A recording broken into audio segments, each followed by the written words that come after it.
I teach and I do workshops, and I love being in the classroom, and I really see it as part of my work as a novelist or a short story writer or a writer of creative nonfiction, because it is the sharing of stories. And I think that what happens between the covers of a book is the book is just a vessel for those stories.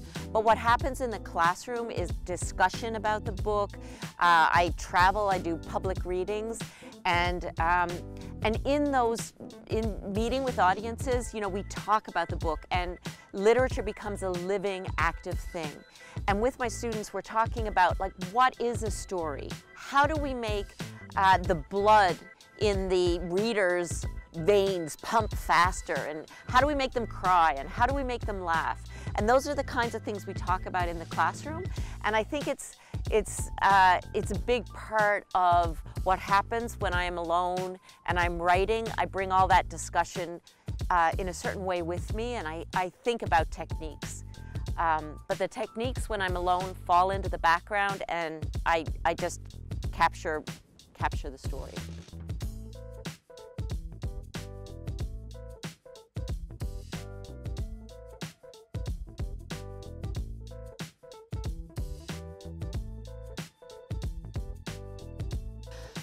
So yesterday we did a workshop on point of view, and I think point of view is one of the most important parts of writing a story. It's really about who gets to tell the story. So when I look at point of view in a short story or in a novel, I'm thinking about how to rove in and out of the minds of lots of different characters. And I do think that point of view is a very political question for that reason, because because telling a story is empowerment. It means that we have a say. We have a say in our lives, and we get to pass things along to those who come after us. So I do think it's a very political question. Who gets to have a voice?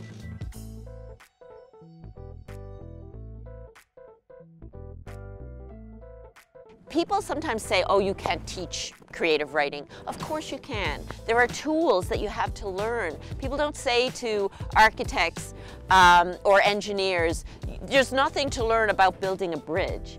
Of course it takes talent and some kind of intuition and some kind of wild intelligence to know how to build a bridge. But there are also tools. And that is true about creative writing as well.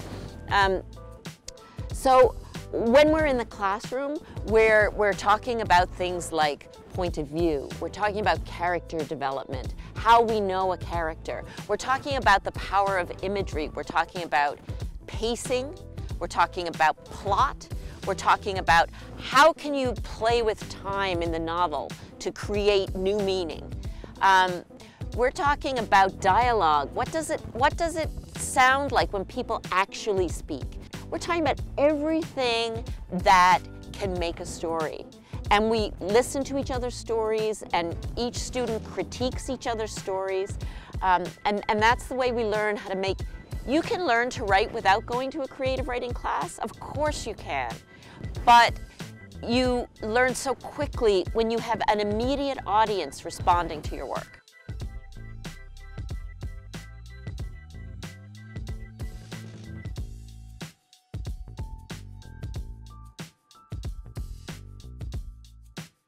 So Newfoundland is more than, I think, a background for my stories. William Faulkner talked about his little postage stamp of land that he wrote about, and he wrote many, many novels on that little, what he called a postage stamp. And in some ways, Newfoundland is that too. We have this little bit of land, an island.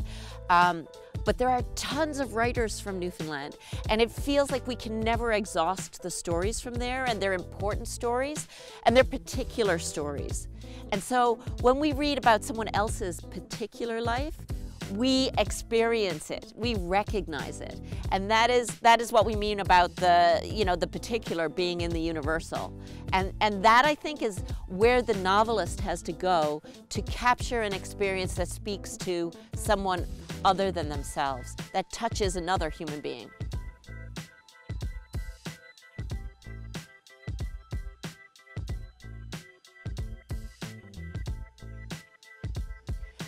I don't get stuck in front of a blank page. So what I do, I go out, I'll go to a cafe, I did it this morning, and I will write down everything I see and I smell, everything I taste.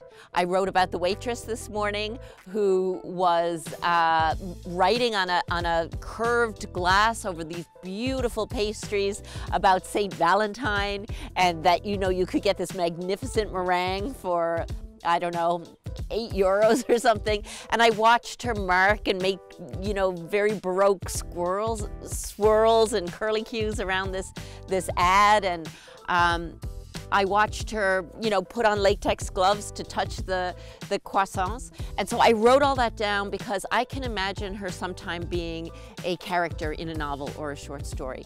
And when I really try to grapple with the physical world, the material world in front of my eyes, it inevitably leads to creating a character.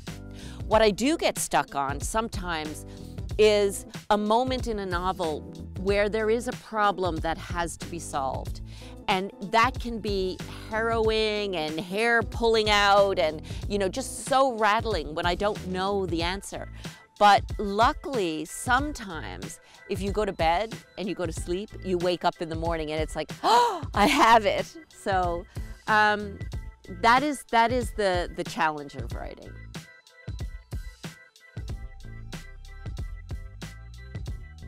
I've had a terrific time in Grenoble. I've only been here for a few days. The food is amazing. The landscape is amazing. And the people are amazing. So I've had an opportunity to teach a creative writing workshop with students who were from all over the world and who were from many different backgrounds, you know, chemists and neurologists, and it just happened to be a wild group of people who were willing to come together and be there for a 3-hour workshop where they were discussing what a story is, what a story means. And that was a really exciting thing. And I have to say, I've never taught a workshop that diverse before. And I just loved it.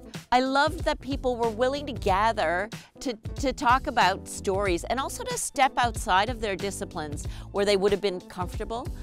If I was going to come back, when I would really love to, I would like to teach creative writing to anybody who wanted to do it.